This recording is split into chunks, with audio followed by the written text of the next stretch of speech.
show you a couple tips for dipping things. So for strawberries, like I said, we have everything dried. I always like to leave a little bit of the color of the fruit showing, so you'd want to leave, you know, the part by this green stem showing. If you can find the ones with the long stems, the really big, beautiful berries, those are the best. But, you know, if you're just working with whatever's at the grocery store, then just get the nicest looking, biggest ones you can find. And then you can just take your fingers, dip it in. Try not to get your fingers in too much chocolate because then you end up making a big mess, but that's okay if you do. Then let a little bit of it drip off. What you can do is kind of move your arm up quickly and move it over. You'll have like a microsecond where it's not dripping. Then I make a little swirl underneath and put it down so you don't have like a string hanging off. So we'll go like that. And then you can just place it right there. Then you have your beautiful dipped strawberry, and I'll just finish the other ones and then we'll move on to the dried fruit. Okay, so we have our chocolate dipped strawberries there. You'll see those will firm up really quick. Probably they'll be almost firm by the time we get done with our dried fruit. So now we have our dried apricots. You can use tongs too if you want, but I feel like, you know, I just have more control with my fingers, so let's use them. Dip a few, I won't dip all of these.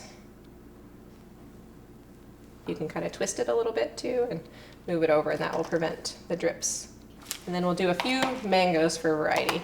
You can find the really nice, you know, beautiful, vibrantly colored Philippine mangoes. Those are my favorite to do this with. You know, even though I like having the ones with no added sugar at all, they get quite leathery, so they're not the most like luscious in a dessert. So probably better to, you know, have a few that are a little bit more pliable and toothsome, and then serve with some fresh fruit again.